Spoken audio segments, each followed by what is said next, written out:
حضرت حکیم علماء قدس اللہ تعالی سرہ نے فرمایا کہ نور ایمان کو کامل کرنے کا طریقہ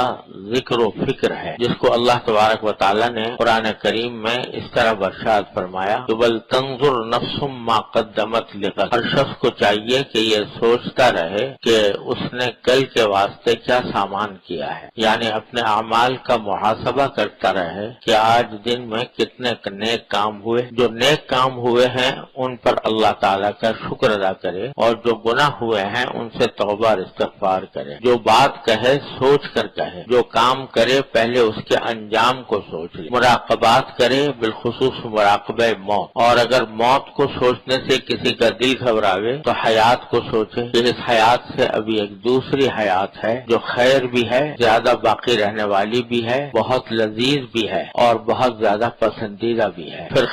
یہ خیال کرے کہ یہ چیزیں جب ملیں گی جب میں خدا کے حکموں کی پابندی کروں گا، اس سے رغبت پیدا ہوگی اور اعمال صالحہ سرزد ہوں گے۔ تو حضرت نے فرمایا کہ نور ایمان کو مکمل کرنے کا طریقہ ذکر و فکر ہے، یعنی سوچنا، اللہ تبارک و تعالیٰ کی نعمتوں کو سوچنا، اللہ تبارک و تعالیٰ کی بارگاہ میں حاضری کو سوچنا، اپنے اعمال کے بارے میں سوچنا، اور اللہ جل جلالہ کے جلال و جمال اور کمال کو سوچنا۔ اور یہی وہ بات ہے جو پہلے بھی عرض کرتا رہا ہوں کہ ہمیں اپنے سوچ کا رخ تبدیل کرنے کی ضرورت ہے۔ اس وقت ہماری سوچ بچار، خواہشات، جذبات، امنگیں جو کچھ ہیں وہ دنیا کی لذتوں راحتوں کی طرف لگی ہوئی ہیں، اور دن رات ہمارے دماغ کی سوئی انہی کی طرف گھومتی رہتی ہے۔ کون سے کام سے زیادہ لذت حاصل ہو، کون سے کام سے زیادہ راحت ملے، کون سے کام سے میری لوگوں میں شہرت ہو، کون سے کام لوگوں کو پسند آئے، تعریف ہو، بس اسی ادھیڑ بن میں ہمارے شب و روز گزرتے رہتے ہیں۔ اس کا نتیجہ یہ ہے کہ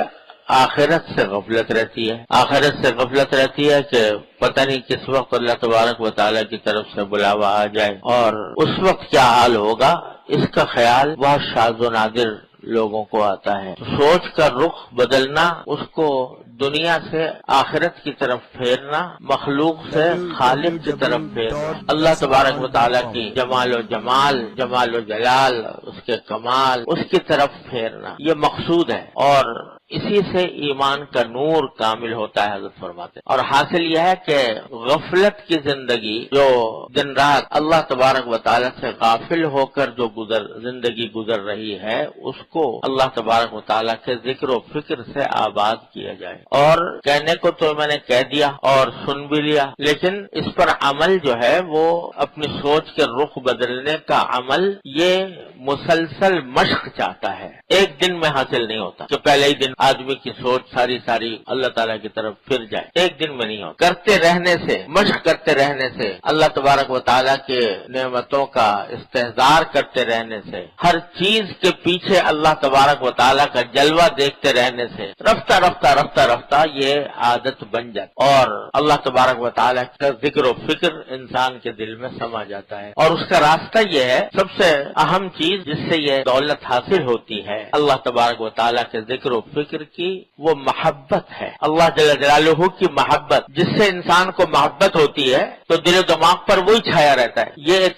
انسان کی فطرت ہے۔ جس سے محبت ہوگی اس کے خیال آتے رہیں گے، اس کا تذکرہ آدمی کو اچھا لگے گا، اس کا دھیان اچھا لگے گا، اس کے تصور اچھا لگے گا۔ تو جس سے محبت ہو جاتی ہے اسی کا ذکر و فکر ہوتا ہے انسان کے دل و دماغ پر۔ اگر تھوڑی دیر کے لیے کسی اور کام میں لگ بھی گیا تو پھر دوبارہ لوٹ کے ادھر ہی آ جاتا ہے۔ دنیا کی محبتوں میں، فانی محبتوں میں بھی یہ ہوتا ہے کہ دل دماغ کے اوپر وہی تصور چھایا رہتا ہے جس سے انسان محبت کرتا ہے،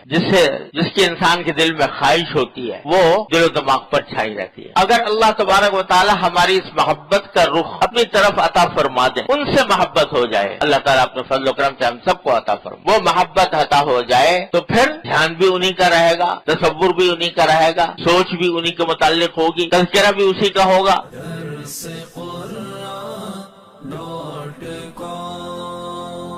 www.darsequran.com